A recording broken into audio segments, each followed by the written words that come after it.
Greetings from Podcastville. It's Thursday, the last fucking day of the month. So get your shit together. The Church of What's Happening Now is brought to you by CBD Lion. Listen, picking a fucking reliable CBD company was like fucking pulling teeth. But lucky for you, Uncle Joey came fucking through with CBD Lion. They make CBD Lion from start to finish, and CBD Lion has you covered. Whether it's vape, cartridges, or shatter, or the tincture, they're there for you. Go to CBDLion.com right now and check out the third-party lab results yourself. And on the way out, press in code word CHURCH and get 20% off your first order. You can't beat that nowhere. And since the summer is coming and Father's Day is around the corner, Tushy is back, bitches. Wiping your ass with a dry toilet paper, that does not remove all the shit and fucking slime that comes out of your filthy fucking body. If you got any poop on any part of your body, you just wipe it off with dry paper, you filthy animal. Disgusting. Water cleans better than dry paper, my friends. No shit. That's why Tushy is here. They're a bidet to upgrade your toilet to a porcelain fucking throne fit for a king. You understand me? And now they got the Father's Day bundle, which includes the Tushy bidet, the Tushy bamboo bum towels made out of 100% bamboo filters, fibers to wipe your butt dry and eliminate the fucking hemorrhoid juice. And they got the Tushy travel because dads on the go probably have to give a little wipe from time to time. Keep them clean everywhere. And the Tushy asked me about your butthole T-shirt. You got sense and humor from. So all these items bundled together, $1.25, but that's not what I'm asking for. What I'm asking is go to HelloTushy.com right now. Take a look at the fine line of bidets they got with a money-back fucking guarantee. They're tremendous.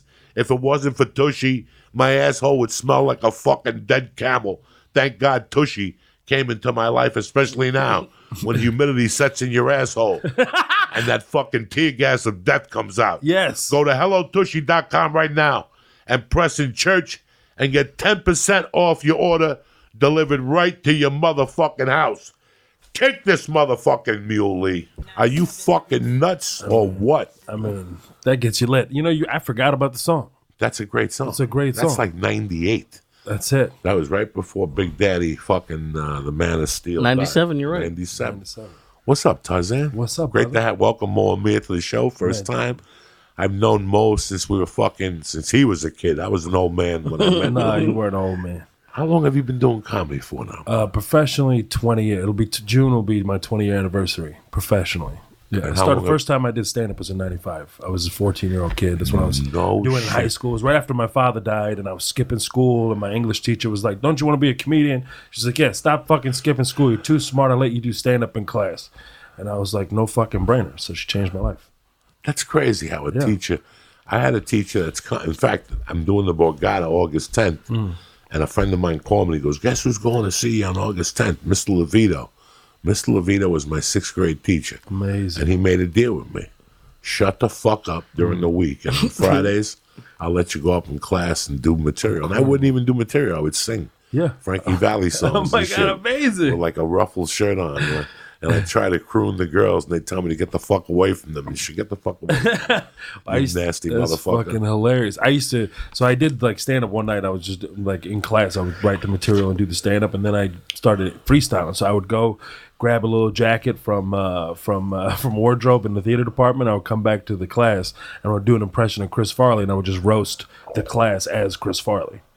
I did that like several times. I did 3 shows in one day. My Spanish teacher got me out of like 3 classes that day so I could do all the other classes. I had 3 shows in one day, all my classes. It's amazing what teachers, if they really like pay attention to their students and they push you and they drive you, they literally changed my life. I mean, did you go to college? I didn't. No, I saw that scam a long time ago. You just went like, right into high school. Right into stand up. Right from stand up. What was the first club you performed at? First club was the Laugh Stop.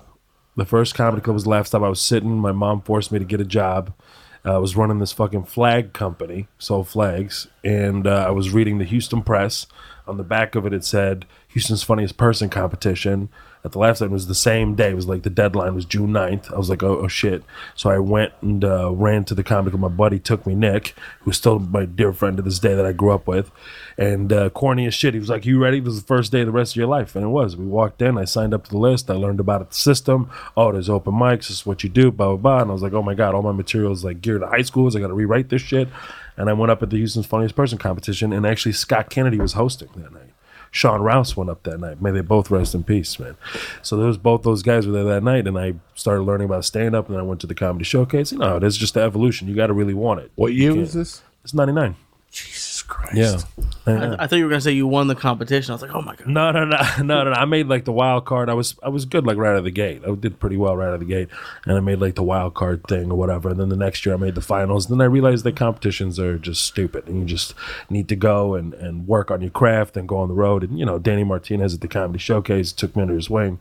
Who also like mentored Ralphie May and T-Shawn Shannon and all these guys that came up. The black chick. I mean, the black, yeah. Oh my God, Thea Vidal. Thea Vidal Thea came Vidal. out of there. Yeah, exactly. So many cats came out of there. I mean, Shayla Rivera as well. It makes you want to cry. Like it makes me want to cry. Yeah. When I think about what Houston meant in my comedy life. Right. Like how big of a scene and how fun Houston was. Like how much fun. It's sad. It really was. Like but now Ralphie's gone and Sean Rouse are gone and half the people that did comedy from that town are no longer even involved in comedy. But for a moment in time, it was like the Comedy Store. Yeah. And forget about Monday nights. Monday nights. Oh my God, that open mic was amazing. Were fucking just, you know, for people who don't know, like 99, 98 to 2000 something. Yeah. Houston was my midway point. Right. Because it was just a party. Yeah, absolutely. It was just a party. And it's hard to explain to people what it was like to, like I did comedy, like I would go down there, like let's say I had to go to, I would book El Paso, Froggy Bottoms. Oh my God, Froggy Bottoms in Lubbock? I would book, you know, Midland and Odessa. Yeah. I would book all these fucking places in Texas. 6 weeks. And I'd base myself out of Houston. I'd sleep on Jody's couch. Right. Jody or whoever had a fucking couch in those days. So Sunday, Monday, Tuesday, and Wednesday, I'd be in fucking Houston just eating, smoking dope. Mondays was the Laugh Stop. Tuesdays was... There was like Rudyard's. I think it's still going on. Yes. And then there's the Greek restaurant. The Greek restaurant. I forgot the name of it. Monday nights was another place. After that Laugh Stop, you went across the street to the corner with Jody. Rudyard's. Bartender. No. Not Rudyard's. Yes. Shit. Mondays Sherlock's. Sherlock's. So Mondays was that. Yeah. Tuesdays was that fucking... Definitely Rudyard's. Definitely the Greek restaurant upstairs. And then what was Wednesday? Wednesday was the Greek restaurant on Wednesday nights. And then Thursday was Rob Mungle's friend's room in Pasadena, Texas. Right. You had the Black Couple. The Comedy Showcase as well. The Black Couple that started Beaumont. Oh, that's right. Because the first people who had that club were a nice black couple. They were engineers. Oh, you know what? I don't think I ever met them. 99, 98. Yeah. I did Beaumont, though. Definitely. The Hilton back there. They used to have the room in the Hilton in the back, and Slade ran that for a hot minute. Slade ran that. And then they moved it into a bank called a Comedy Texas. Yes. That was a fun room. That's where I OD'd. Yeah. Is it really? That's where I OD'd on Xanax and Valiums. Oh, no. And Jägermeister. My face was bent for a week. So I would basically go to Houston. I would just fly to Houston. Yeah. And then for a month. That's where I met you first. Was at the Laugh Stop. I could never shake that line. And still to this day, I remember I landed in Houston. I came out and said, I walk in the Hobby Airport. What a fucking mess Hobby Airport is.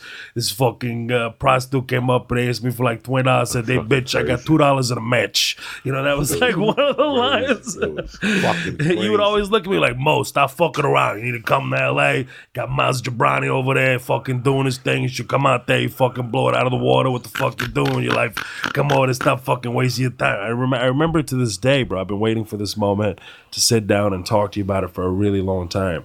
And the first time I met you was really through Jody when you were doing shows with Rogan. And he was, I think he was like fresh off of like a few years separated from news radio. I think he just kind of finished that run. He was all kind of starting to settle down after Phil died and all that stuff.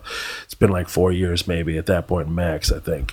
And then he was just getting into that show Fear Factor and all that. And that's where I met you, and we all hung out and did it. And you were like, yeah, I'm leaving the airport next day. I was like, I got to take Joey. So you pumped me up so much.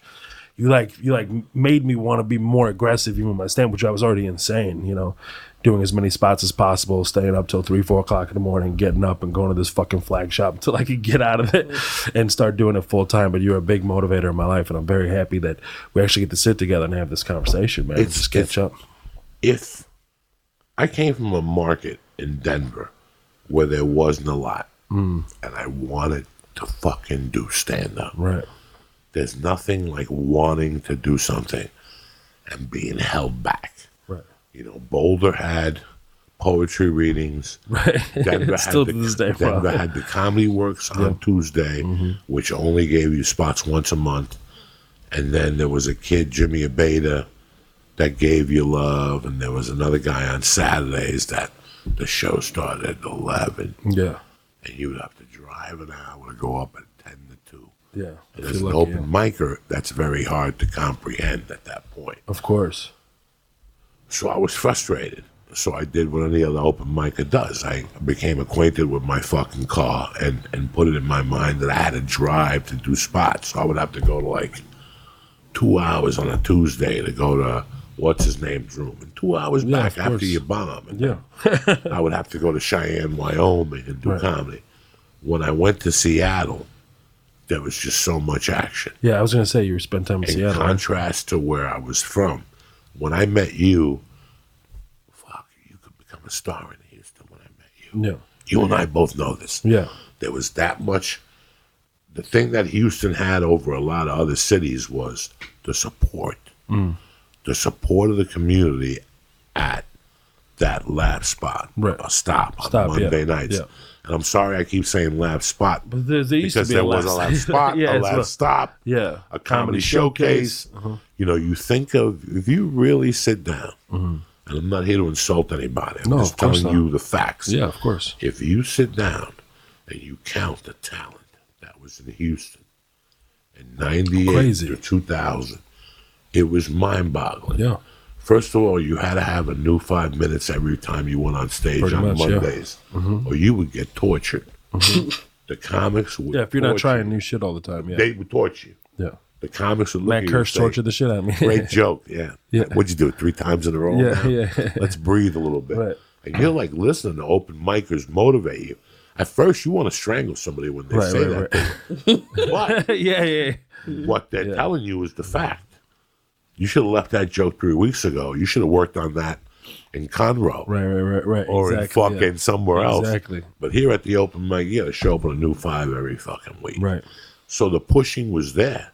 You had Matt Kirsch. You had John Rouse. Scott Kennedy was from Houston as well. Scott Kennedy's a beast. And imagine Scott Kennedy being gay in that era and talking about where that come from. Can you imagine him now? Can you imagine him now? In Texas. Oh my God. And they had that gay neighborhood where he was Montrose. King Yeah. He was the king of Montrose. Yeah. If you walked down Montrose with Scott Kennedy, people would fucking bow to you like fucking what's up, man? Yeah, he was one of the funniest people I saw when I first He was a very sweetheart of a guy. He's missed at the store. Yeah, he's really missed. Yeah. I still look in the kitchen sometimes and miss him walking in with his jersey. Yeah, with his FUBU jersey. Little hat on. And he'd have like a little young soldier that was confused. Like, we're going to go back to my house. I'm going to talk about military planning. I'm going to show you how to get fucked in the ass. He would pull him right out of San Diego. 100%. He didn't give a fuck. He'd go right on the army base and salute people. Yeah. Oh, he was in the army? No, he was gay. He was gay, yeah. Oh, okay. But he did a lot of military tours. I was like, last time I saw him was in Iraq. He gave me a coin, and I'll never forget that. He was like, thank you for He was a great guy. Yeah, but great every dude. once in a while, you catch him with 3 beers in him. And he'd have a little 18-year-old recruit that was a little confused from Houston. He didn't really know. And he'd look at me and give me a wink.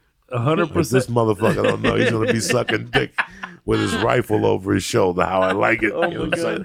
God. 100%. 100%. 100%. At first open mic I was at, he was hosting it, and he went up. He was hosting it, and he my buddy, who's now like a flight director at NASA. At the time he was like 18, 19 years old. He was like, "Come over, I'll suck your dick like you never sucked your dick before." And my friend is Italian, his white, his face turned red. Can you imagine? At that time, he was doing that kind of material in Texas. Like it was just.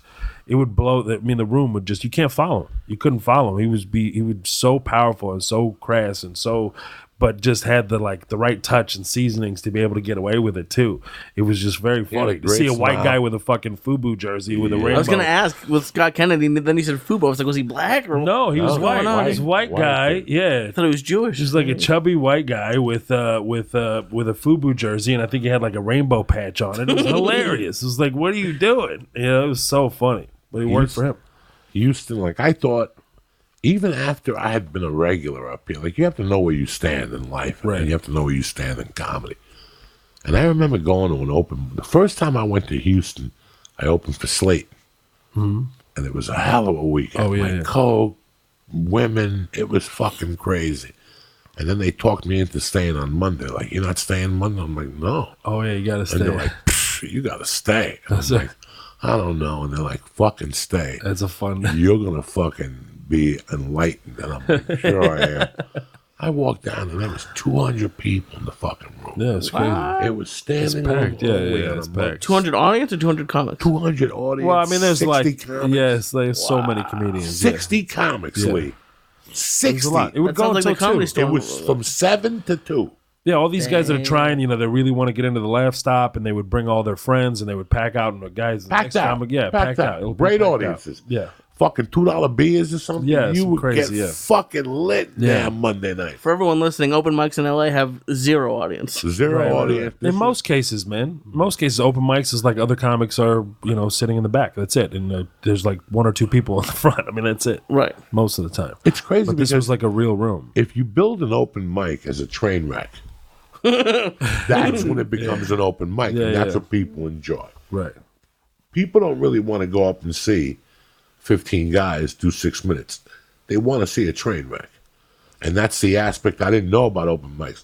I learned that in Seattle. Right. Seattle's open big mic about that, on Monday and Tuesday was a train wreck. Right. Because you had people that weren't comics. You had a lot of hobbyists. Exactly. That were crazy in their real life. Right. And then they came in there with a handcuff on or those type of people. They come with a note in their hand. Yeah. There's one guy we couldn't wait to watch every time in Houston. Everyone. He was the worst. He was the worst comedian I've ever seen. His name is Larry Simon. He was a real estate agent. I'll never fucking forget this guy. And I was like, maybe you just have to go filthy, bro. I don't know what to tell you. Just be filthy. And the next week, I see him on stage, and everybody's going nuts in the room. I'm like, what's going on? And you see Larry Simon talking about some really filthy shit. I was stuck in her ass. It was awful. He did a horrible job executing whatever he was doing. And I was like, I don't think he really understood what I was trying to tell him. I had someone get completely naked on stage last week. Like, took their dick out. Just, completely naked. Doug Stanhope, I think, did that one time at that open mic. Yeah, and he also did it the following week, right away on Monday. Was where he shaved his balls. Had a waitress shave his balls. On stage? Yeah, on stage. Yeah. Had a waitress come up and shave his balls, and he was at the Laugh Stop the following week. And it was that Monday night, did it again. He was just like, I forgot what's her name, the waitress. We were just talking about it the other day. The waitress was a Dory. Was it Dory Dutton? The girlfriend was a cute. Yeah. Dory Dutton's a chick that moved to London. London, yeah, she's great. She always give you acid and shit. Well, she never gave me that. Oh, every time you bumped into her, she's like, hold on, I have something for you. And she'd give you brownies or fucking pills. She was very sweet. She was great energy. I just saw her on Facebook a couple of days ago. But the girl, what were we talking about? Doug Stanhope. The Last Stop, Doug Stanhope. That shaved Doug Stanhope balls. I just told the story about her. She was a great kid. Yeah. She was and cute. Yeah. Cute and a great kid. And she moved here and she got a job at La Jolla at the Comedy Store. But she also did magic. Oh, wow. Because her father raised her in the circus. Hilarious. She was raised in the circus, so she was very hip. And then she started getting some momentum with comedy in San Diego, and she moved to New York. And she was kind of booking Sal's Comedy Hole. This is when Sal's was hot, like 2004. Yeah. 2005. And then Sal's closed and came out here, and she came out with Sal. But at the time, they were doing a show called Magic with the Stars. And she shot the pilot because she was such a great magician. Wow. She ate fire and all that shit. So while they were shooting it, then ABC picked it up. And they were going to shoot Magic with the Stars, where a magician teaches a star magic. While they were shooting the pilot, they put him up at the Magic Hotel. Oh, no. She was kind of cute. Oh. She was kind of flirty. I'm not saying anything bad. Right. One of the camera guys broke into her room at night and raped her in the middle of the night. What the fuck? She had to press charges in the news. The show got canceled. No more Magic with the Stars. Fucking ABC found out the hard way. Magicians are creepy people. Yeah. And fucking... What was the cameraman that fucked the magician? It was like a cameraman, a PA, something raped her. Oh, She had to come back and go to court. Holy shit, that's ABC awful. paid her off to keep it hush-hush. Yeah. Or they paid her money for what had happened. Like, I guess she ended up suing ABC. Right. And They're liable at that point. Yeah, she lives in Idaho. She has a husband, a kid. Amazing. And somebody from LA moved up there to be with her. Like, she was tight with somebody from LA, a gay guy. I just forget his name. And it all started by shaving Doug Stanham's balls. She lost that job right at that comedy club. And she was very sweet and very nice. That's She wild. always was. She liked dirty comics. Like, she liked this because how she grew up, the circus, everything else. I mean, come on, like she fucking swallows fire. I mean, it's just not gonna be. I've been thinking the last couple of years, I don't know where to start. I don't want to step on anybody's toes. And most importantly, I didn't want to hurt anybody's feelings. But I always wanted to do a documentary of the Houston comedy scene and what it meant at that time. Because say what you want about Babbitt, that club was on fire. The club was on fire. He was the best and worst thing that happened to that club. Right. He was the best and worst thing that happened to all those kids. Yeah, all those kids. Yeah, too. I was seeing it. So the thing that I remember watching the things unfold. I was like, I don't think I'm going to make much progress if I just stay here. Like, as a comedian and what I want to do and try to accomplish.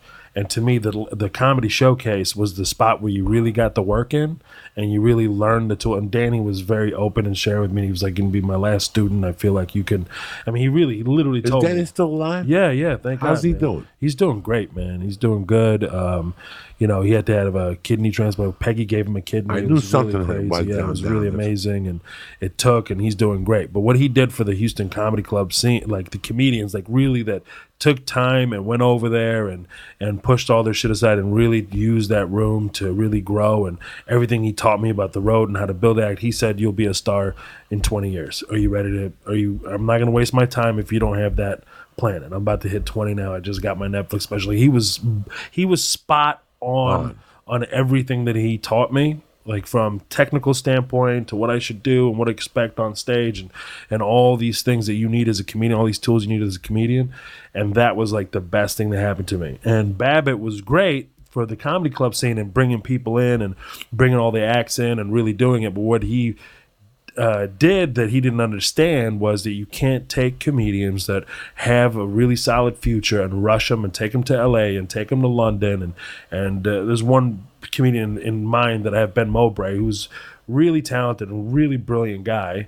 And I feel like he didn't give him a chance to mature and really, grasp what it takes to be a comedian. And before you put him up in front of all these people, and in the end, he ruined the club, man. Did you ever see the movie Punchline?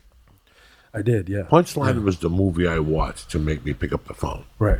Like, I knew about comedy. I knew I wanted to do it. I was writing material, but I just didn't know where to start. Right. Punchline was the movie that made me get up, dial 411 and see if there was any comedy clubs in the area. And they were like, the Comedy Works. And they gave me the number, and I go, I'm a beginning comic. And then 6 weeks later, I saw an ad in the paper, and I took a comedy class. But my point being, remember the club owner in that? I don't. In that movie, he was a very... With Tom Hanks, you talking about? Yeah, with Tom Hanks and those people. That's a great movie to watch if you're if you're starting out as a comic, because that's what I thought. I thought that you went to a club, you leached on to the owner, and the owner gave you guidance. And he gave you real guidance from the heart, and he spoke to you about what to expect. And that was, you have to cut through the bullshit. Yeah. Everybody wants to be a comic. Right. In my world, show it to me. Right, exactly. I know exactly where you're at. I don't even need to go see you. Yeah. I know exactly Yeah, what you're exactly. doing. How long you been doing it? 3-year mark? I know exactly what you're doing. Yeah. I know exactly what you're doing. And What you feeling emotionally, where you think you should be. I know exactly fucking, what you're feeling. I got 30 minutes, but it's really 10. Nobody's like, all calling that shit. me. Yeah. The whole fucking thing. Yeah, the whole thing. And we've heard it before, and you were there. You walked those steps. Yeah. I didn't get that guidance. Yeah. You know, I had the Comedy Works. Wendy didn't have the time. Yeah. They tried. Right. Wendy did hire 2 people to help comics, which nobody else did. She helped a writer to do a stand-up little writing thing, and then she hired a guy to put you on stage and critique you. You know, but he was an asshole about it. Right. And then I went to Seattle, and Seattle's owner was some guy we never met, and the booker was John Fox.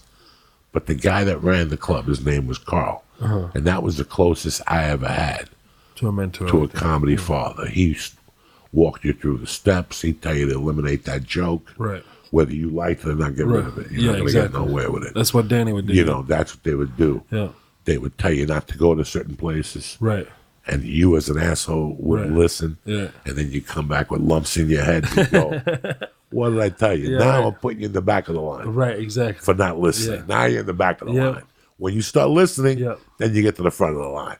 Because everybody knows more than you know. Yeah. You know, and Danny would fucking stress me out, like on purpose. He would just be like, for a whole year, like so many guys were opening, and for a solid year, I've been doing, you know, all these free spots. You know, it's not even like free spot, all this training, I call it.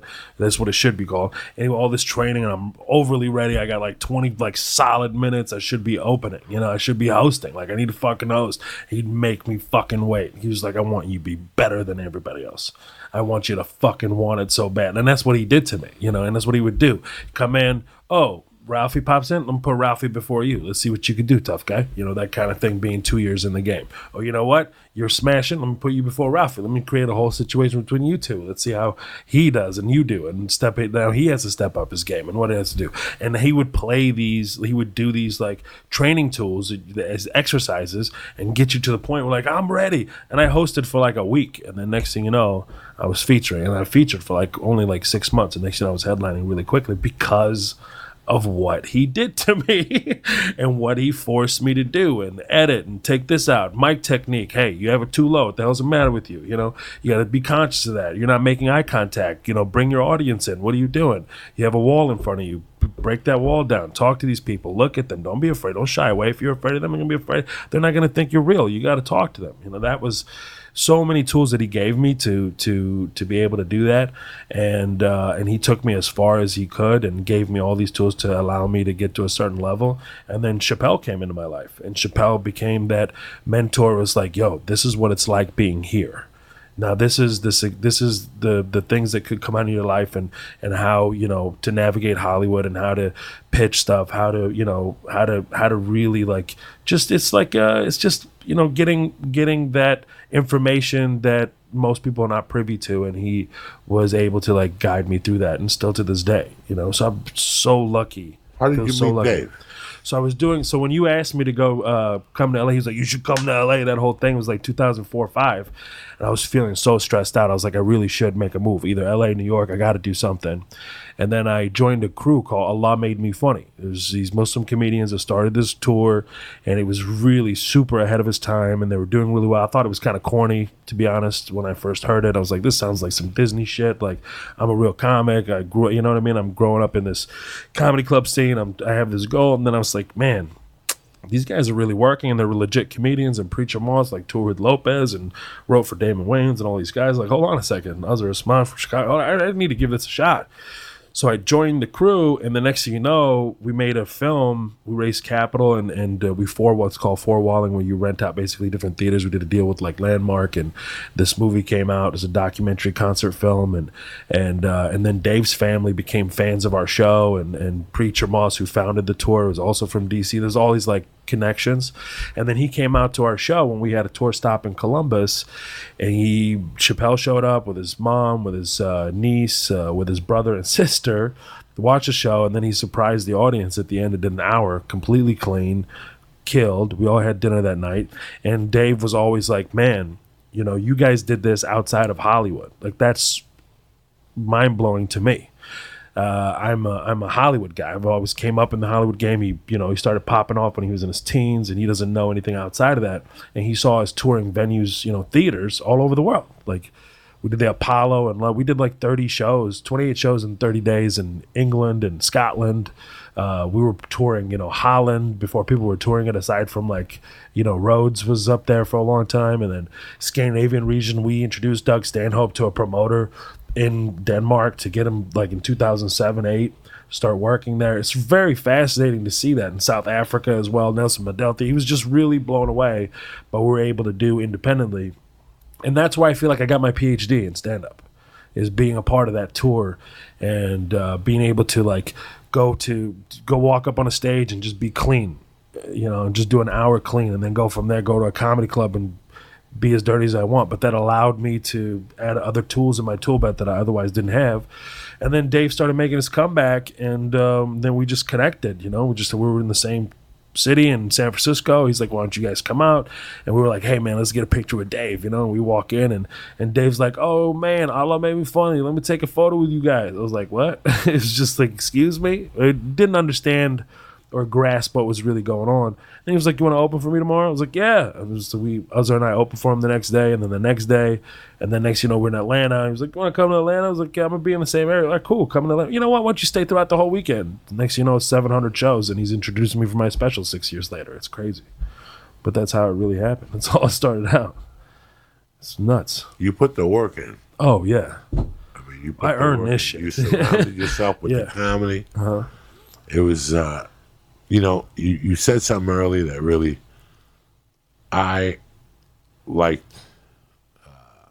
The guy that ran the last stop. What was his Babbitt. name? Babbitt. I liked Babbitt. Everybody remembers him. Dave remembers. Everybody to this day, I still enjoy Babbitt. I'm happy he took me on some tours with Paul Rodriguez. He gave me an opportunity, Yeah, absolutely. I was in a different place, I was just too young, too immature. Too young at the time. I need to still learn. It was the best thing for me to do that, and he was a tough guy to crack if you were at that age and where you were. I thought he overstepped his boundaries at some levels. He was doing a good job at what he was doing at. Yeah. And then he was promoting shows with Carlos. He was promoting shows with Rogan. He was promoting some great shows. Yeah, he was killing it.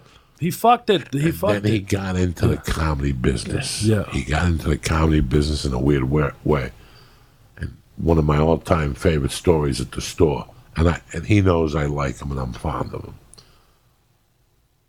I'm the type of guy I don't say much to somebody. You can't fuck with somebody's dream. Right, exactly. But I don't say nothing. Right. I'd rather, because I don't like people talking about my dream. Anything else, I'm fat, I'm a drug guy, whatever you want to say is fine.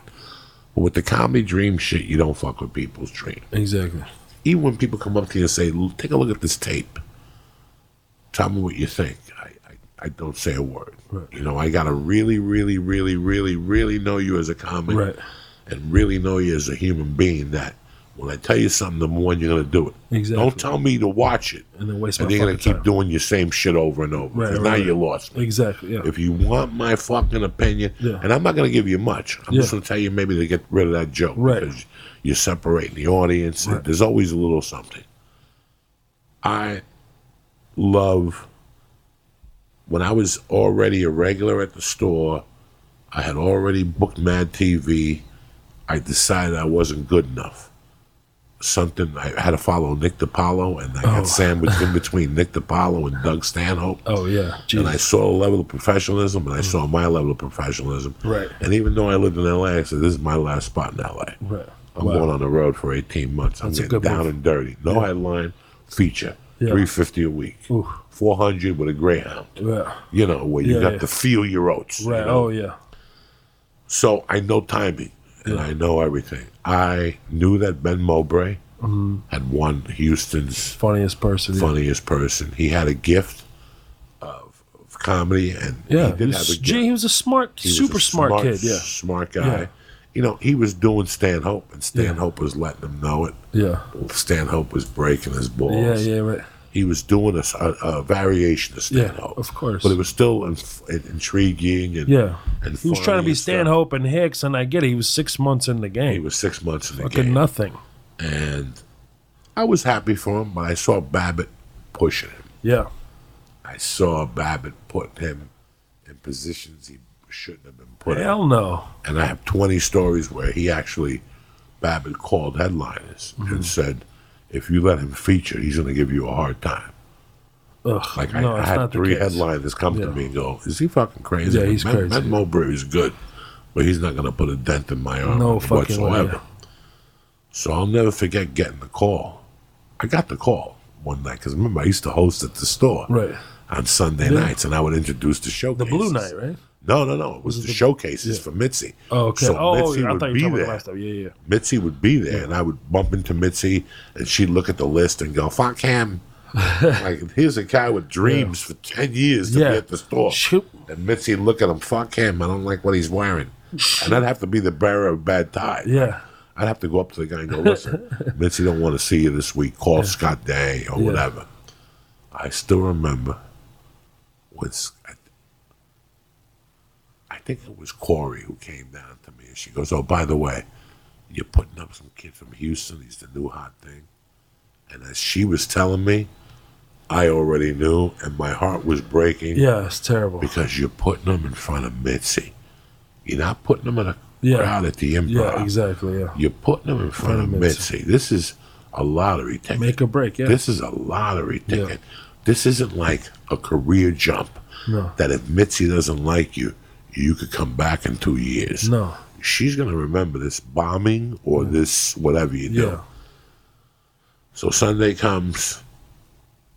They came in like Sunday and went to eat like down at fucking La Cienega at fucking the prime rib place. Yeah, exactly, yeah. They're eating and drinking wine. Babbitt's got Matt Blake from Gersh before he was running CAA. That's so funny. He That's was an my assistant guy. at Gersh. Yeah, he's a Gersh under fucking the wig. Yeah. And the deal was to get Matt Blake to sign Ben to take him to the wig and, get his career going. He's doing comedy a year. So fucking. He wasn't even a year in. He was a year or something, and he's featuring, which really ain't my craw. Yeah. He shouldn't be. You can't jump. You can't jump steps. This is something you can't fix. Get him to MC for 2 years. Right. Give him 20 weeks a year. Right. And then come see me. And then, maybe. And I mean 20 weeks of MCing Tuesday through Sunday. Yeah, exactly. That's 8 shows a week of learning bumps and bruises. 100%. And fucking headliners giving you shit. You got to do 20. You got to do 40 of those before I even talk to you. Easily. And then we talk about featuring. Then we'll talk about featuring. Exactly. So he was featuring him, and I'm like, this is not bueno, and he wasn't doing bad as a feature. He had 18, 20 minutes. Look, it's easy when you fucking show up at a comedy club, there's crowds there, and you're opening or you're featuring for somebody like Doug Stanhope. Okay, go to a fucking place where nobody knows anybody. The crowd is just didn't even want to come to see stand-up, and they just didn't even know that shit was going on in the bar. And then you fucking get them together. Let's see your skill set now, partner. Let's see what you have now. Fucking Conroe. That's what you miss. Conroe. That little fucking bar in the corner. That little one. You did comedy in front of the door. Yeah. And every time somebody opened the door, they had to walk around you. You'll melt at those places. You'll just disintegrate. Completely. The first time your 20 is 2 minutes. The minutes. door opens and you turn around and it's 2 customers looking at you. You just melt. It melt. So now you play them like a fiddle. You're like, come here, baby, sit down. Blah, blah, blah, blah, I go to the fucking store. Mitzi gives me the list. She's in one of her moods. Baby. No. And I see his name, Ben Mowbray. Ben Mowbray. And, bro, I never forget. There's very few nights I've forgotten at the store. Yeah. And that was one of them when I still remember being at the bottom of the stairs and watching them come around the side like they had Richard Pryor. They had a posse. Oh, God, that's not had good. Blake, so Matt. Yeah, don't do that. 3 young comics from Houston. All the people that lived in here now from Houston. The Great White Hope. It was all everybody was drinking, boozing, having a good time. Yeah. And I'll never forget that. It was in the middle of the showcases. And I go, Mitzi, I'm going to put this kid up. He's the next Bill Hicks. Oh, don't see that. Oh, you know me, dog. I got to throw some fire in it, too. Yeah. Oh, I'm not going to let you get away with murder. Oh, my God. I got to protect my mom. Yeah, and this exactly, yeah. So I went up to her very nonchalantly. And I go, Mitzi, this is the kid from Houston that's showcasing. They say he's the next Bill Hicks. It might be worth your while. I'll never forget her looking at me going, put him on. And next thing you know, fucking Babbitt's rubbing his shoulders. They're walking up the stairs. You got this. Fucking Matt Blake goes in the corner, Babbitt, the three flunkies, half of Houston's in the back. And he goes up there. That's terrible. And he went up there with ego.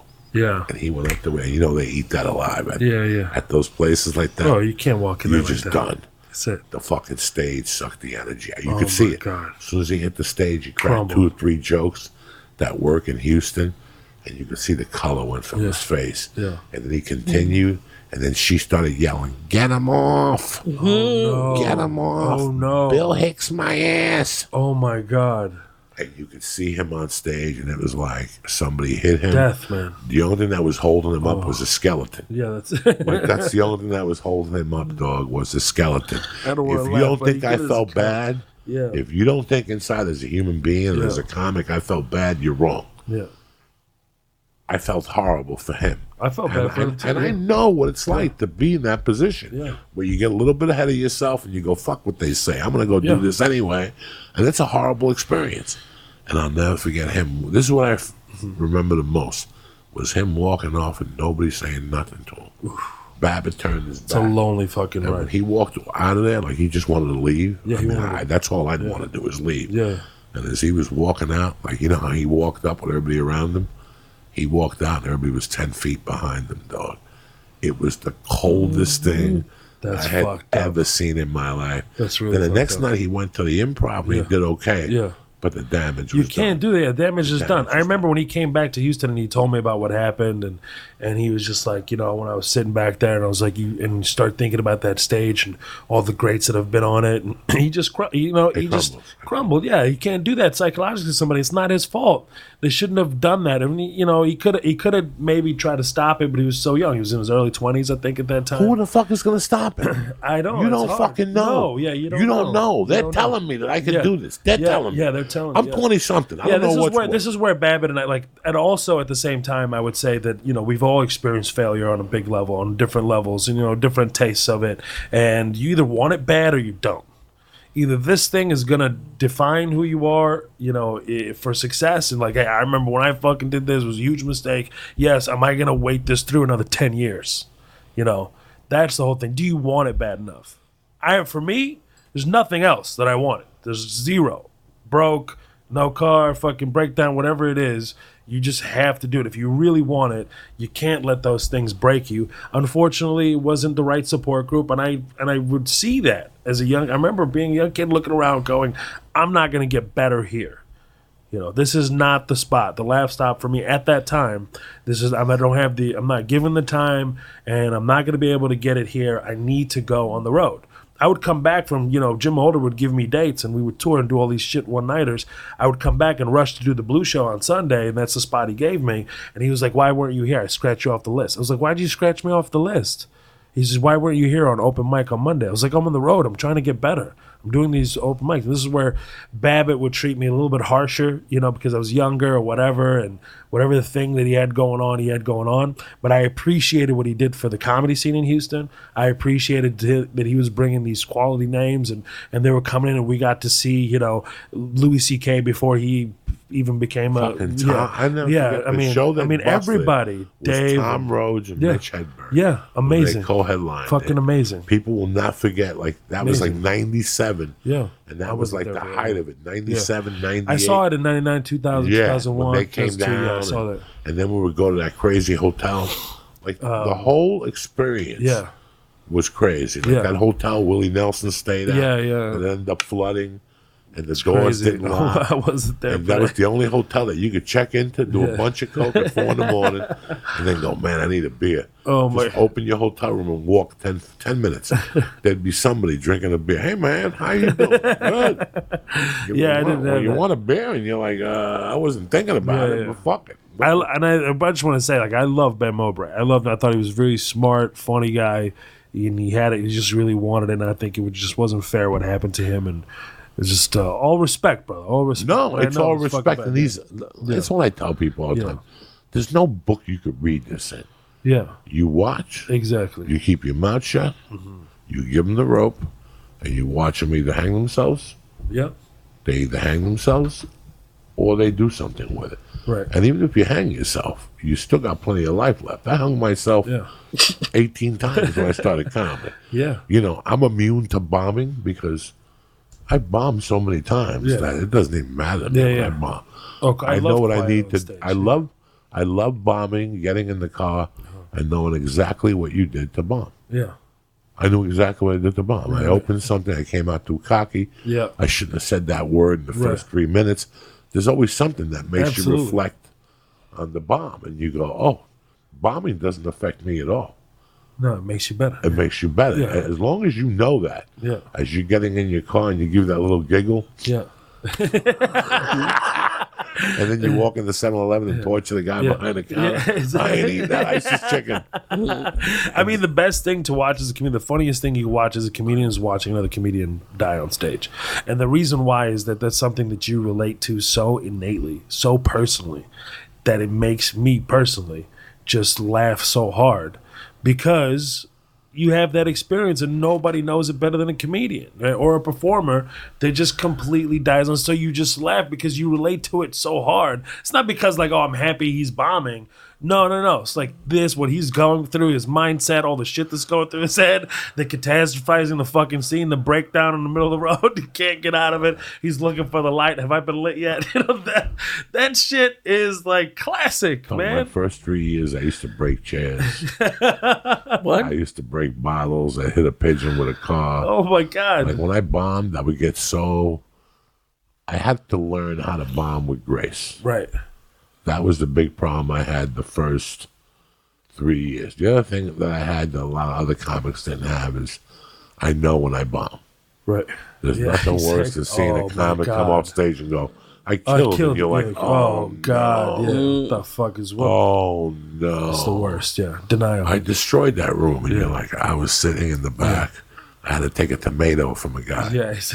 They were just about to fucking hit you with a tomato and a slingshot. Oh, easily. And you're telling me that's the other retardation that you don't want to say nothing. I can't do I that. love when I bomb and you're standing there having a drink and you won't make eye contact. And to break the eye contact, I go, how bad was that bombing? Yeah.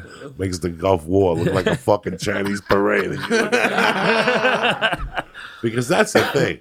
That's the is best. having this sense of humor. Now, were you around when Ralphie fell through the stage at Spellbinders? No, I was not there.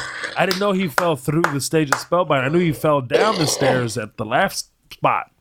And that was his big beef with the owner at the time, Don. They were like, I think he sued him at some point. Right, he sued two people. He sued Don too, and the owner of the Spellbinders. Are you serious? He fell through? He fell through the stage. I mean, he was like, I haven't seen him at his peak when he first started. Right, when Danny he first told started. me that he used to have to lean up against the wall because he was like 700 pounds. Yeah, he was big when he first started. Big. He was 700. I'm big. He's 700 pounds. He went through the floor at Spellbinders. Oh, my God. When I found that story out, I didn't say nothing for 3 months. I didn't say nothing to him for 3 months. Oh, God. I didn't say a word to that fool for 3 months. Oh, my God. And then one day, Spellbinders was still open. It was the town. When I met Ralphie, it was the tail end of Spellbinders. And he was staying with Joey Medina. He had already broken Oh, his... shit, Joey Medina. He broke his cot. What do you call those things? The Japanese people? Futon. The He futon? broke his futon. Oh, my God. And he couldn't get it back up. Like when you went to Ralphie's, you'd just be laying there. Because you couldn't pick the futon back up. Like the back. Yeah, he would just be laying there like, what? Oh, Ralphie, get up, God, cocksucker. I can't. I am broke up. the futon. But I'll never forget, like, I was hustling calls one day, you know, like I was working for a screw company on Ivar. I would have to get there at 4 a.m. and sell screws to people on the East Coast. Oh my and then from there, I would go to Ralphie's house for breakfast. I'd wrap like at 9. And I remember calling there one day and just calling the laugh spot. I didn't know who Don Leonard was. I didn't know who Danny was. And I'll never forget calling Spellbinder, Lynn. Yeah. Lynn was her name. And I go, I how you remember. doing? Lynn Carnes. I don't know what her I last think it name was Lynn Carr. I don't know how you remember that. Miss Carnes, Joe Diaz. I'm a regular at the Comedy Store. And I like to come down and do feature work. And right away she goes, are you friends with Ralphie? And it's like if somebody says to me, are you friends with Mo? Yeah. But if it's a club owner, you got to think twice. You're like, Why you asking? I go, yeah, I'm friends with Ralphie. She goes, well, friends of Ralphie aren't welcome here. Have a good day. She hung up on me. Oh, my God. So I didn't know what Ralphie had done. I asked him, and like, you don't know?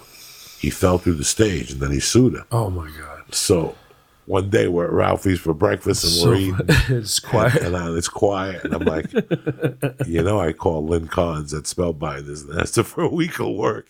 He kept eating. He's like, I don't even know it. He goes, she wouldn't give me a week of work until I pay for the hole that you fell through. They want me to go down there and rebuild it. Fuck that bitch.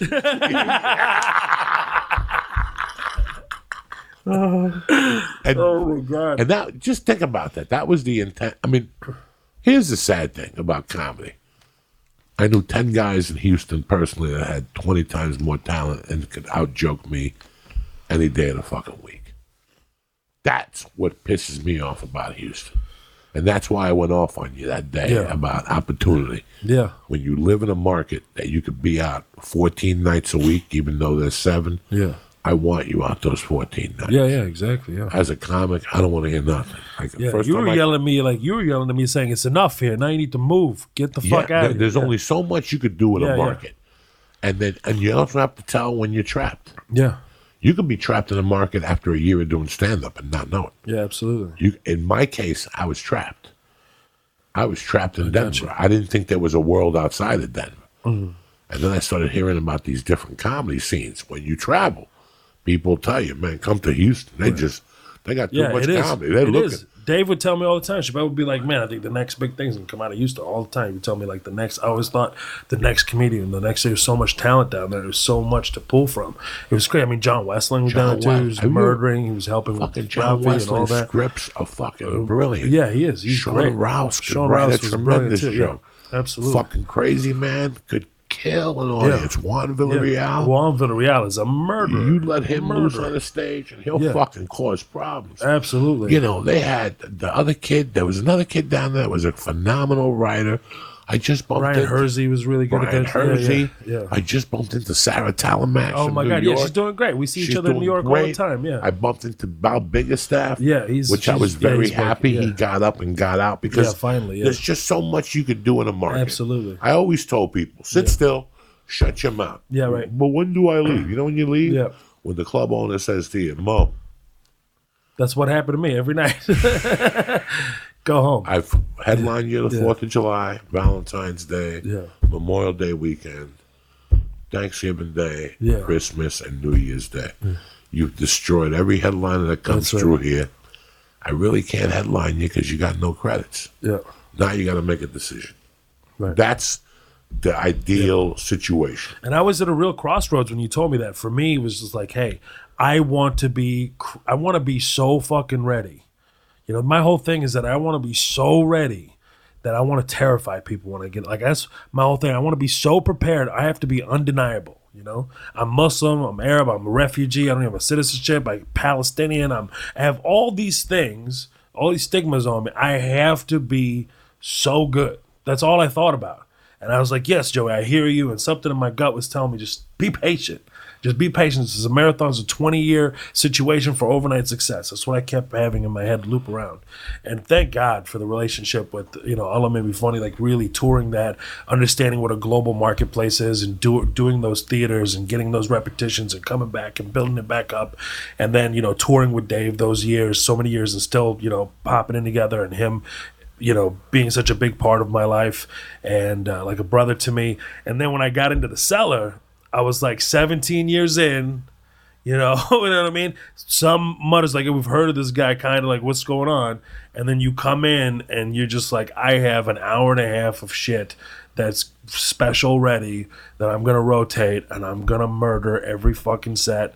And that's the way I want to come in. And sure enough, I came in, boom. It went very fast. Everything was going really well. Tons of spots I was doing. She was giving me, Esty was giving me like 10 a night on Friday and Saturday. It's as much as you can do. Plus the comedy. There was the underground around the corner, and there's that. Oh my God, why am I blanking out? There's a music spot right around the corner. And you do that downstairs, boom, you hit it up, $75 in front of a crowd that expects a band, get the fuck out of there, do a spot at the Cellar, boom, go around Village Underground, then go upstairs, go to Fat Black Pussycat.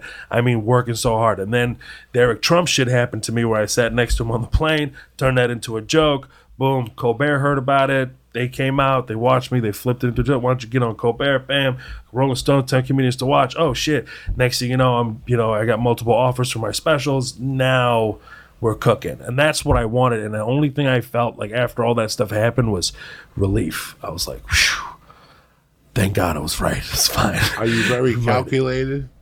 I was always calculated in my growth and how much I'm learning and doing that, and always like not putting money first. Money was like the last thing that I cared about.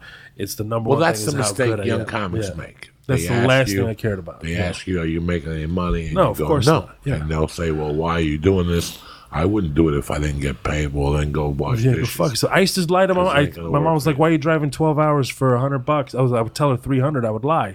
I would go to get into that club in Birmingham, Alabama. What is it called? Stardome. The Stardome. So I drove 12 hours there. Boom. Do that set. Drive back. On the way home, I'd stop at the casino in Lake Charles, play poker. I was like, whenever I get to 300, I'm going to get out of here. And I was 19. It wasn't even legal to be in there, but you could just walk in. They didn't have the little IDs and all that shit. You could check in. I would just wait, play poker, get up to $300, leave, cash out. So when I come home, I can show my mother, look, I got made $300. You know, it's good. And I could show her that. Because she would ask me, let me see what they paid you. You know, let me see what you're doing. She was worried about me. Of course, as any parent should be. You know, I get it.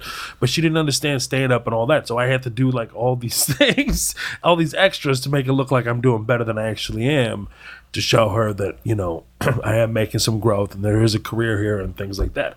I mean, my God, my mom didn't really understand like what I was doing fully until she saw me with Dave at Radio City Music Hall with Chance the Rapper and Jon Stewart and these guys in front of 6,500 people. And she just saw her son just do his thing on stage. Just had a murdered, and that's where Jon Stewart and I became friends. And that's like the only celebrity to an Arab mom. It's like game show hosts and Jon Stewart. You know, like that's How it. funny is it that after 9/11, Yeah. it took 9/11 to expose Arab-based comedy. Right.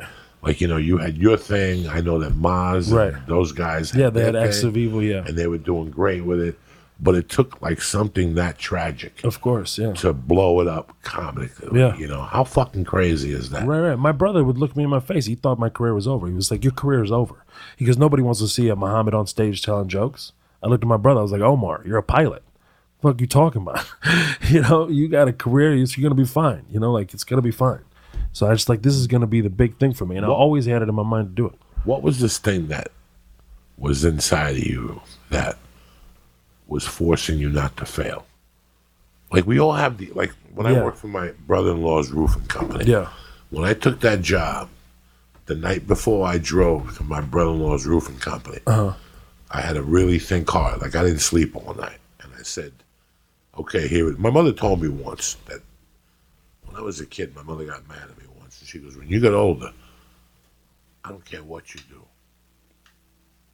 I don't care what you do. If you clean toilets, clean toilets. It's a job. If you sweep, sweep.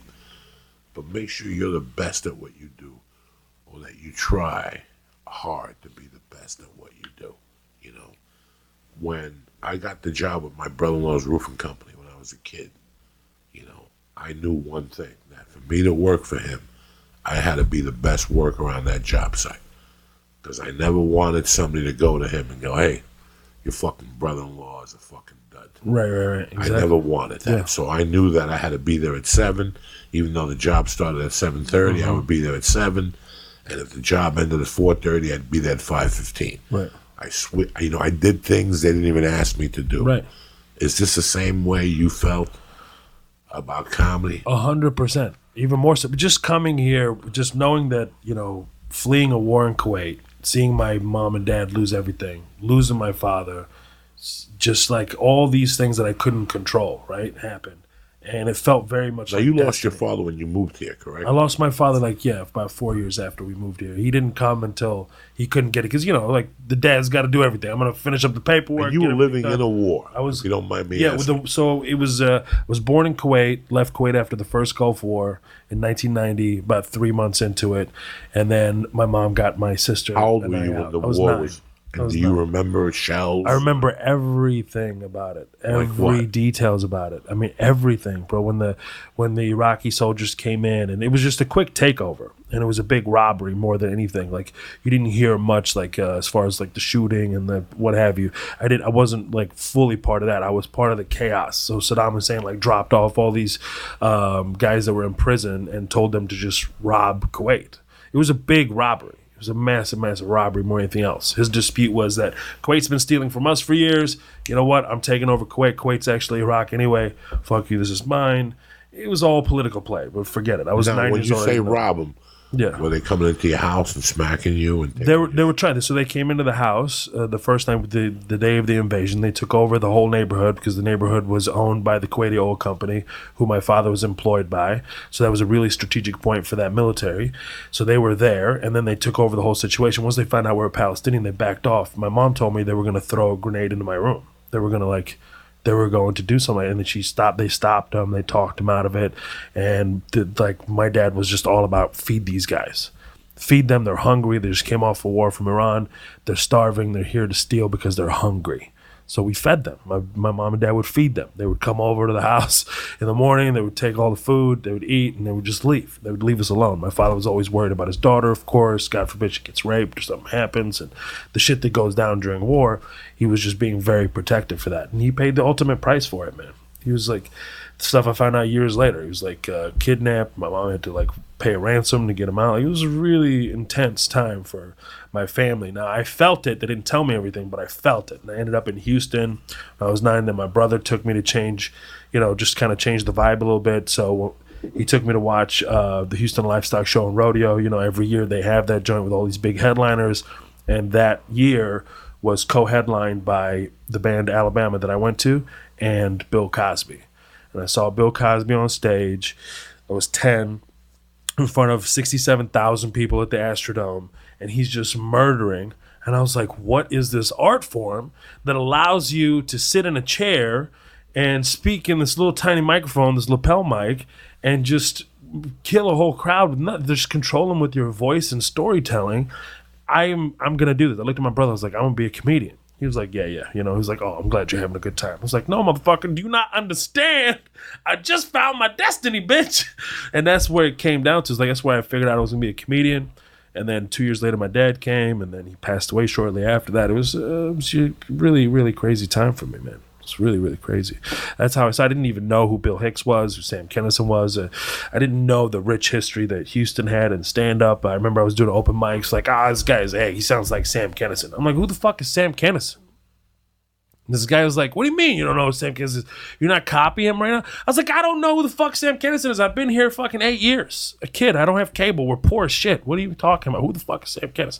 He was like, don't say this out loud again. Came back the next day. I can't remember this man's name, but he was an open micer, older guy, just kind of hobbyist. And he just hands me all these cassette tapes of all these HBO specials and all these Hicks specials and Sam Kinison and God, John Mendoza as well, and all these guys that came up that I can't, and Dana Carvey and all these things that I was just watching, and I was like, oh my God, this is amazing. And I really started to understand stand-up and watching Carlin and doing that, because you didn't have YouTube. You just pop in and let me see what the history of stand-up is, and that you had to like learn it from the street. And that's what it was so funny to me, because guys were like, oh, this fucking guy is just trying to be this, this guy's trying to be that. I'm like, I don't even know the guys you're talking about. They're like, Eddie Murphy, Delirious. He did that joke. I was like, who the fuck is Eddie Murphy, Delirious? I'm not going to know that. I had to catch up culturally, right? You came here as a little kid. You don't have that history. I don't have the older brothers watching these tapes, and you know what I mean? I have older brothers, but they weren't watching that. They were all going to college, and I was in a little country called Kuwait. The only thing I knew is that my sisters loved, the sitcom with Sybil Shepherd and Moonlighting. Yeah, I was like, that's it. That's all I know. America's Moonlighting and the Lakers and the Chicago Bulls, apparently. That's it, the Boston Celtics. That's all I knew about America. And football, this thing that you throw. So I had all this stuff to catch up culturally. So it was really difficult for me, especially being that young and not having all this information and all this stuff flying around. I'm like, you know what? I need to learn. And that's why the Showcase was that place for me. And I would go back and forth. The Showcase was rough. Showcase. See, to explain something to people, your premier club at the time was the last stop. Yeah. Because they brought in the Mitch Hedbergs and the Rogans and the Jim Gaffigans and all that.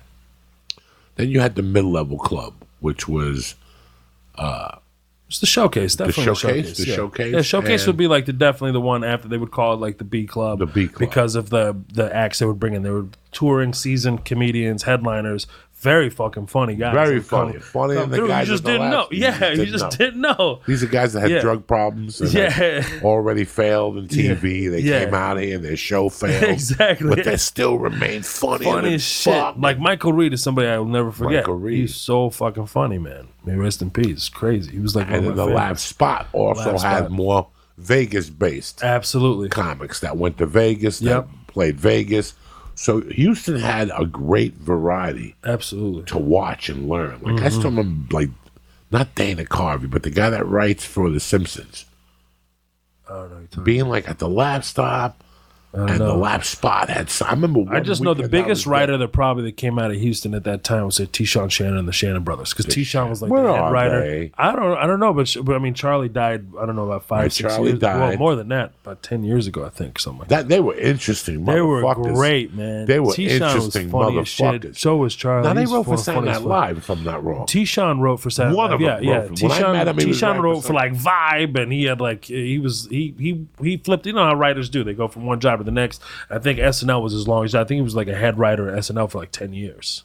He was there for quite some time. Crazy. Yeah. That's right. He just got out, and I think after his brother passed away, they used to do a T-shirt, a Shannon family Christmas every year at the Laugh Stop, and the Laugh Stop going away, and then Charlie dying. It just kind of, I'm pretty sure it affected T-Shawn significantly, since that's what they did together. And Charlie was just a very sophisticated stand-up. He was really, really good at what he did, and he made it look so easy, but he was really, really good. And he loved going up at the end, and he would freestyle like nobody else, and he was really talented.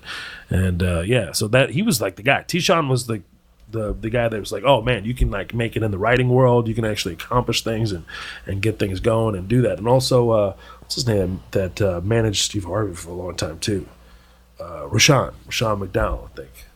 He was like the producer guy. He was just like produced everything, like, oh, you can make it in different parts in Hollywood. And then seeing Ralphie obviously make it and do it, and you're like, oh, this is very tangible, it's very possible if you just work hard and put in the time and effort. But yeah, so Ralphie was a big time Danny Martinez guy. Yeah. Big time. When I met him, absolutely. He was a very vocal, he loved Danny. Absolutely. He loved Danny. Danny had taken him under on the his road wing. for the first time. At that time, Thea Vidal had made. Thea was a monster. And she made Houston proud. Like, Houston was very proud. Like, Thea's a great example, because they gave her a show on ABC that wasn't really Thea. You know what I mean? It wasn't like, it didn't really, show who Thea was at that time, and they made her into like this family-friendly, loving mother. Well, she is a loving mother, of course, but she's just more crass and just more honest and upfront. And I think that's why that show did what it did. She had Too Much Too Fast at that point, but she's like by far still probably to this day. I haven't seen her do stand-up in a long time, but she's a power. She's unbelievable. She's unbelievable. And I remember Danny telling me the story when she walked into the comedy showcase, and she was like, "I'm funny. Put me on stage." And Danny's the type of dude who's like, oh, yeah? Fucking fine. I'll put you on. Let's see what the fuck you got. Because he, most people think it's so easy. They go up and they eat shit. And he was like, fine. He put her on, and she slayed. She murdered the goddamn room the first time she ever went up on stage, ever. He was like, holy shit, she's a superstar. And Danny was the kind of guy that would watch a comedian, and most comedians would be like, oh, this person's not funny, not very good. And he would be like, no, he's going to make it. He's going to be a big star. Give me time. Watch. Yeah. No, don't even give me time. It's like, he's not my student, or she's not my student, and she's got Jenny, what's her name? Jenna, what's her name? She always had a notebook on stage. My God. She had a really successful acting career, black hair. What's her name? Jenna, will come to me. But she was like, everybody, like, she was a hipster comedian before hipsters and all that shit happened. And Danny was like, walked up to her like, you're going to be a big star. And sure enough, she freaking became a very successful comedian and actress. He just had that about him. They would just like see guys, and the people that would listen to him did very well. And that's if you really wanted it and you listened to Danny, you were going to do something. Yeah. How old were you when we had this talk that night? I was like The 23. last time? Wow. Yeah. So that was 15 years ago. Jesus Christ. I know. Well, 14 years ago. 37. Major myself. It's really weird that I'm really, like, I don't tell comics this, but there's a lot of comics that when I see, I feel warmth. I feel very proud to have known them because they really inspired me, and you're one of those guys. Like, there's like 20 guys that I still remember hanging out at the comedy club going like, I'm thinking about doing comedy. You're like, okay. Yeah. And then the next time you go, they're the MC. Right. Then the next time you go, they're the feature act. Right. And then next thing you know, they're opening for you or something. You're like, you know what? He's doing a great job. Right. But it's amazing that they stayed in the game. You know, Lucas, Rick Ramos. You see these kids, and you've gained a lot of success. There's people that are still struggling. Yeah. They have no idea the amount of respect I give them because I don't know if I would have quit by now. Yeah, I know. Did you ever see quitting as an option? Like me? I couldn't. Yeah, no way. After the first year, I can't. I knew I had too much time invested. I was already in. I was already in. It's over. That's it. This is the thing. Like, look, I was already putting it out there. Yeah. I already said that I'm going to get these spots. I'm going to get these things. It's going to happen. You can't see it right now. Fine. It's not your job to be able to visualize what I'm talking about, what skill set I fucking have deep inside me and what I'm able to do. You'll just see. Let me just keep sharpening this knife. Let me just keep getting tight. Let me just get right and get smarter, get better, more experience. It's just like, watch. Did watch. You have any doubts? Of course, man. I freaking had times where just bawling and fucking in the back of whatever. I remember I was in Japan and doing this tour, and I was just reading the Quran. I was just like having the spiritual moment with myself, and I'm just like crying. I was like, please, God, tell me I did the right thing. Please tell me. Please. I know I feel it in my core. These people are talking. I hate hearing these voices. Please, oh, he's not going to make it. It's a hard business. What are you thinking? You could be a great entrepreneur. You're a smart you could be a smart businessman. You could do this. You could do so talented at things. Why are you wasting your time? Like, no, this is for the culture. You understand? I'm way ahead of the curve. I know this. Please let me do this right. And then I hear the comic next door fucking just, I was like, jeez. It made me laugh. I was like, I'll take that as a sign. I'll take that as a sign. Do you think that the hard work and the ethic you have is from the immigrant mentality and what you saw? That's probably a big part of it, yeah. It's definitely a big part of it. It's like you got to work harder than everybody else. I feel like you have to work harder than everybody else. To me, it's like boxing. Hey, man, I got a match coming up. I think he's working on at 3 a.m. I need to get up. What am I doing sleeping? I'm that kind of guy, and I can't stop thinking anyways. I think it's just something you're born with as well. Either you have it in you to sit through it and deal with all the bullshit and go through it, or you don't. It really is. And you always feel like quitting. I like, oh man, when I get to this number, I'm going to just fuck it. I'm done. 30 years, that's it. I'm going to put it in.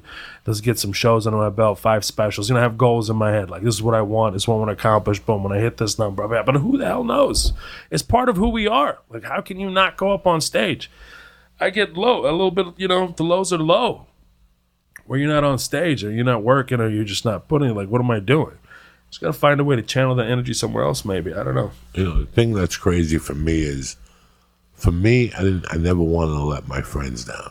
Yeah. I never wanted to let the people down that gave me $30 to get to the next town. Exactly. I didn't want to let the people down that let me crash in their house. Right. The people who put antifreeze in my car. Absolutely, man. For me to make it to the next town. Yeah. Like when I always had doubts on comedy, I didn't think about money or stardom or being popular. I didn't give a fuck about that.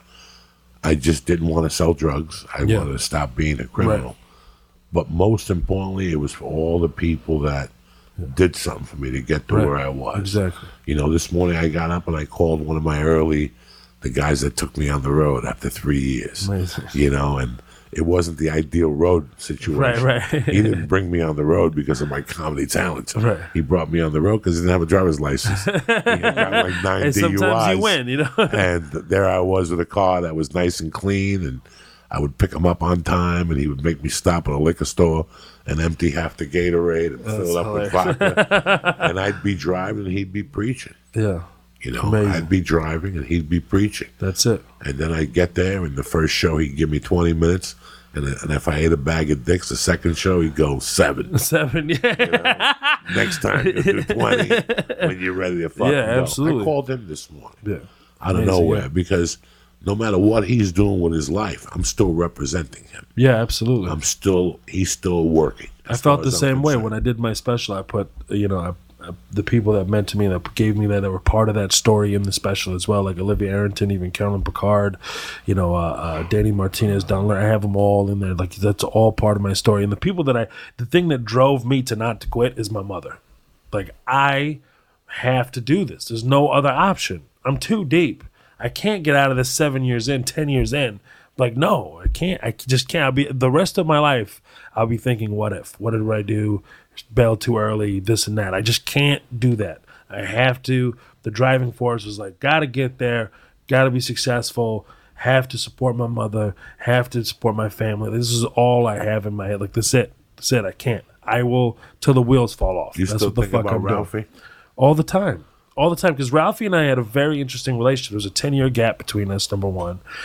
He was Danny's, prized, mentee, right? He went off and had very successful and started popping off and doing things. And also, it's got to feel a different way when Ralphie comes in. Who's this young fucking kid? You know what I mean? What's he doing? Oh, Danny's mentoring this kid. Let me see. There's all this, it was like a brotherly rivalry, loving rivalry that happened. And I was always like, hey, what's going on? Let me learn from you, kind of thing. And he was like, do I trust this kid? Do I not trust this kid? Kind of mentality. And then next, it grew it became loving, and he cared. And I remember he gave me a ton of shit. One time we're at that Greek restaurant and I was hosting, and I've been doing stand-up professionally for a month, and I'm wearing shorts. And he's like, what the fuck are you doing wearing shorts? And he just reamed me.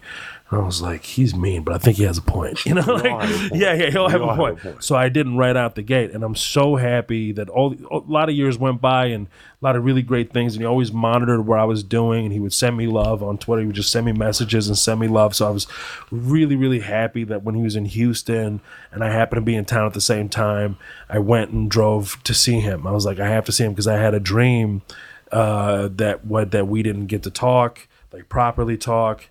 And he passed away, and I was very upset. I was like, I didn't get to speak with him.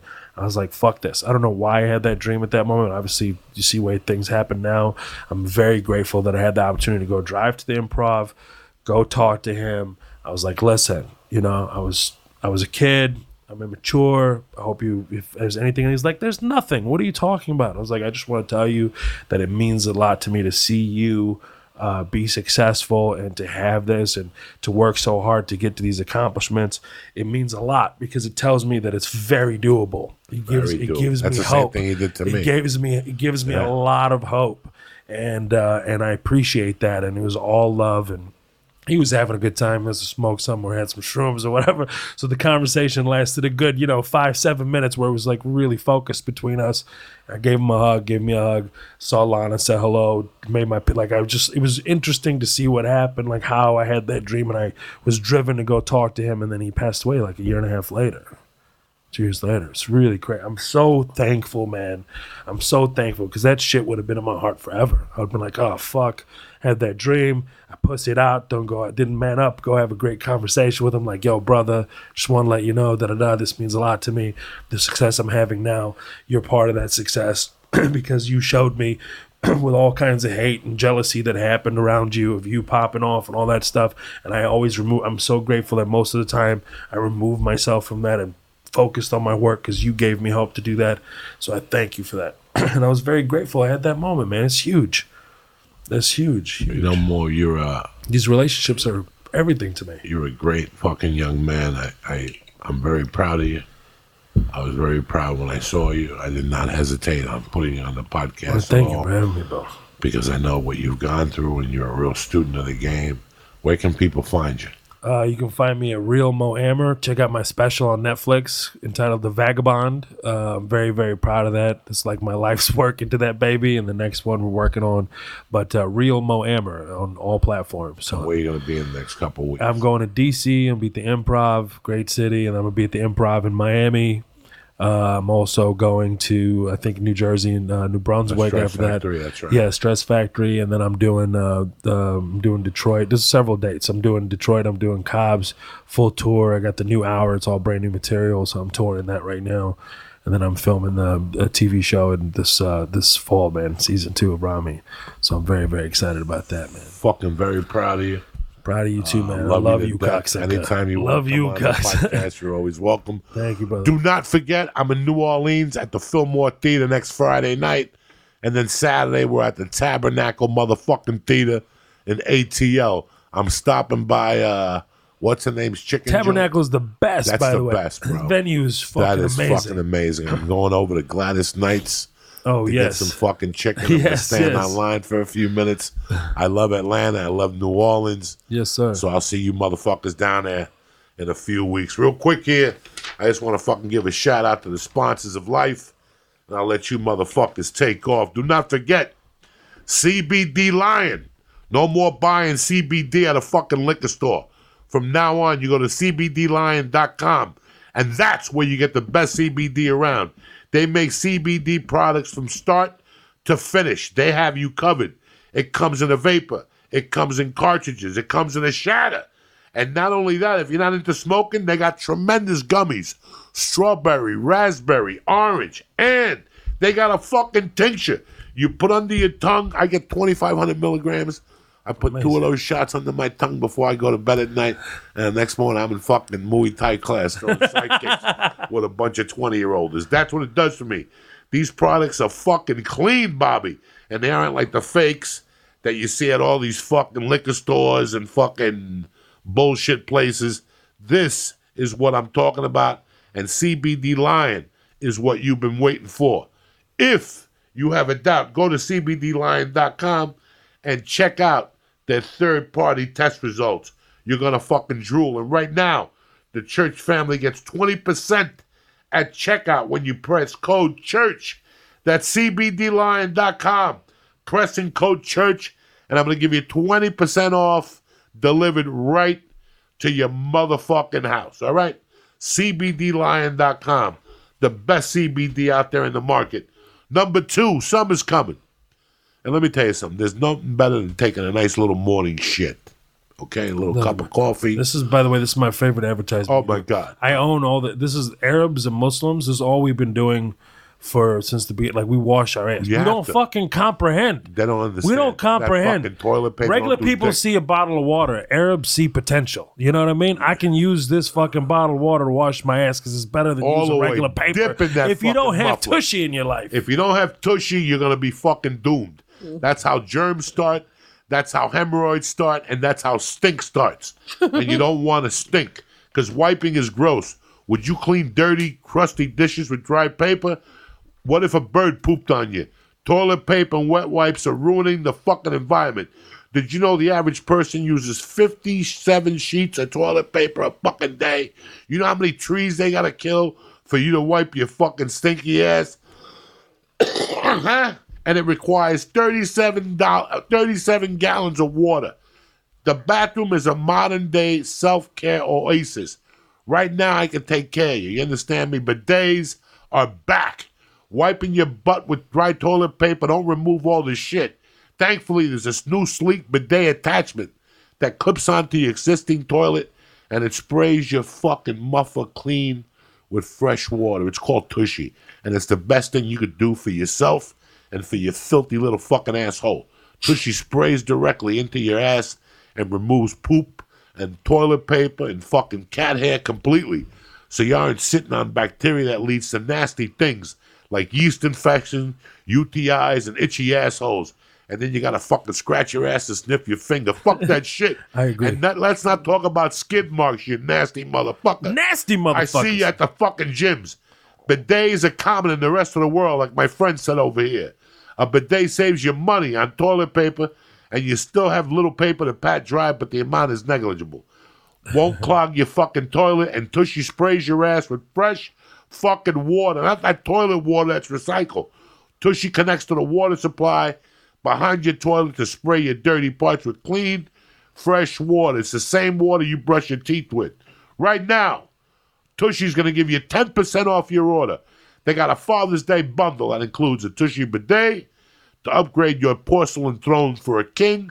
They got bamboo bum towels made of 100% bamboo fibers. And because they got Tushy travel, because dads on the go probably got to fucking go. So you give them anywhere you need to be your asshole clean, Tushy will be there. Plus, they're throwing in and ask me about my butthole t-shirt. All right? You know you got a sense of humor when you wear one of these shirts from Tushy. All these bundled together are $125. But forget about that. Tushy start at $69 and it'll change your life. Go to HelloTushy.com right now. That's Hello Tushy. Press in church and get 10% off your motherfucking order. I want to thank Tushy. I want to thank CBDline.com. And I'm going to give a quick shout out to Roots of Fights. They always send me a nice shirt. Every month they send me something nice, Roots of Fight. And I never give them any love. If you like boxing wear, sports wear, go to Roots of Fight right now and look at the fine selection of T-shirts and whatnot that they have. And that's it, and that's that. I want to thank my man Amer. I want to thank the Christ Killer, but most importantly, I want to thank you motherfuckers for always having my back. That's it, and that's that. See you at the Fillmore in New Orleans, or see you at the fucking Tabernacle in Atlanta, Georgia. Besides that, see you Monday morning. Get ready to fucking rock, cocksuckers. Have a great weekend. I love you, and stay black. Kick this fucking muley. Boom.